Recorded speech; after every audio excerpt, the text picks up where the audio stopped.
sur schema.org. Adam, vous avez la parole. Merci, Lucie. And we can have a look at the Je results of partage mon écran the Slido poll et that we've been running through this session, which is on really peut maintenant visionner l'écran de Slido. Voici le sondage auprès de la communauté de l'ICANN. Et bon, quels outils utilisez-vous en ce moment et qui pourraient avoir une influence sur le cycle de vie à la création de catalogues, etc. Et bon, puisqu'on parle de catalogue, c'est peut-être un des domaines où il me semble que schema.org participe. Nous savons que GeoNetwork participe également. Voici les réponses. GeoNetwork est un des réseaux les plus importants, sans doute. Et bon, autre question. Je n'ai pas de réponse ici parce que je me suis penchée sur des thématiques plus spécifiques. Si vous avez plus d'informations sur GeoNode, alors nous avons déjà une réponse là-dessus. Bon, alors, vous pourrez le trouver intéressant et ceci était tout spécialement important, à savoir quels sont les outils que nous utilisons pour desservir Slido. Nous avons considéré GeoServer.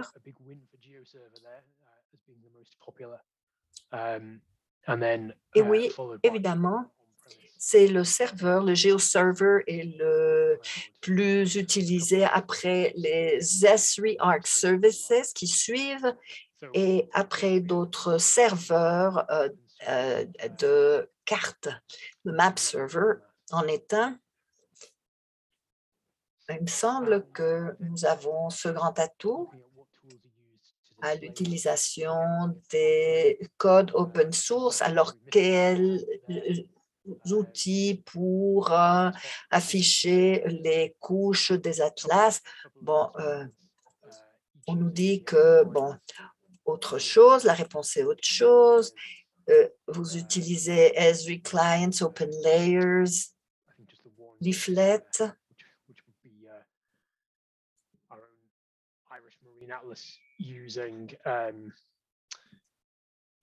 Ce serait notre propre atlas marin d'Irlande. Nous utilisons Leaflet, alors c'est un exercice intéressant. Si quelqu'un n'a pas répondu, pourriez-vous nous dire quelle technologie vous utilisez?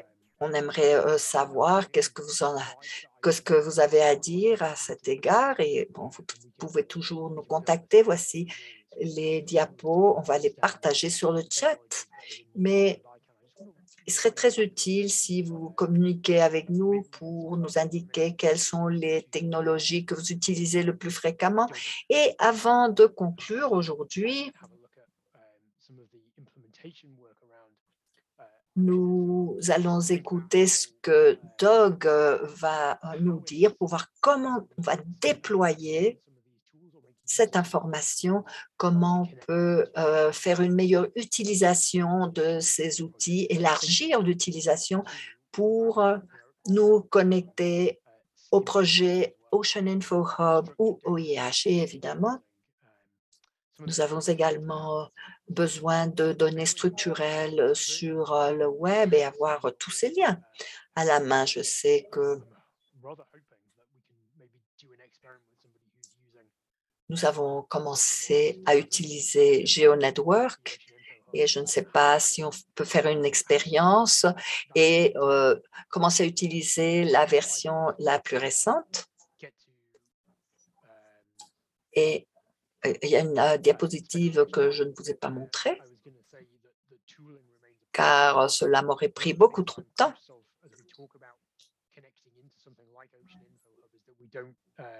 Et c'est une diapositive qui nous parle des connexions à l'OIH et qui va alors la transformer en outil qui va mettre à profit ces connexions sans devenir nécessairement un hub, et nous pourrons mettre à profit le travail de GeoNetwork, et j'espère qu'on pourra le voir en plus de détails lors d'une prochaine réunion. Mais l'objectif principal ici sera de développer quelque chose qui puisse nous aider à partager toute cette information.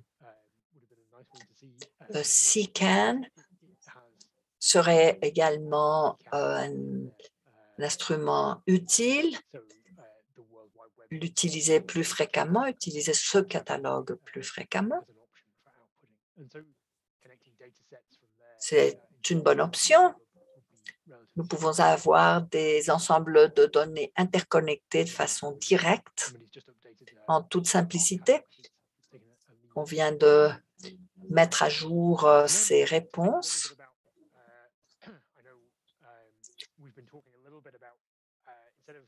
Et si on rebondit sur tout ce qui a déjà été dit, au lieu d'utiliser un ensemble de données génériques, dans l'OIH, nous pouvons déjà utiliser ces cartes déjà existantes. Et je vois que les chiffres et les pourcentages ne cessent de changer. Et bon, si on vient sur la question quels instruments vous utilisez comme serveur de vos atlas, on voit que les chiffres changent. Et est très intéressant de voir et de suivre ce procès de vote, car cela reflète la manière dont on pourra changer nos perspectives sur l'interconnexion, par exemple. On nous dit ici que GeoNode utilise également le PYCSW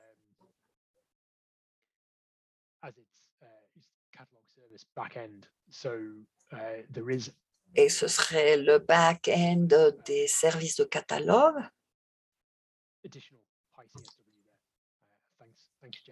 Alors, oui, nous avons quelqu'un d'autre qui a voté PYCSW.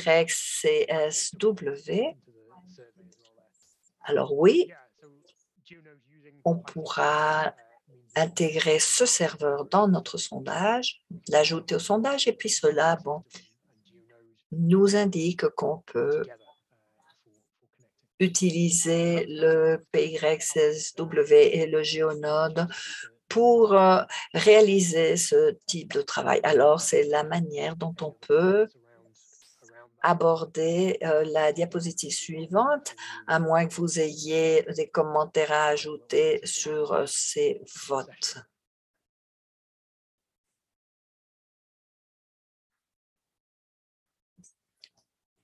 Alors, si vous n'avez plus de commentaires, nous touchons pratiquement à la fin de cette session et GeoNode vient d'envoyer le message. GeoNode utilise PYCSW de façon prédéterminée. Merci, Leonardo. Ça, c'est intéressant. Alors, je constate qu'il y a bien des choses à faire dans l'OIH et qui vont nous aider à voir comment on peut se connecter sur GeoNetwork. Et nous pouvons également investir un peu de temps et déterminer comment nous allons utiliser le PYCSW et le GeoNode. Alors, je ne partage plus mon écran. Merci, Adam. Cela serait très utile pour le débat sur l'OIH et l'Atlas des zones côtières, l'Atlas côtier marin, et de nous doter de toute cette information. Alors, merci beaucoup.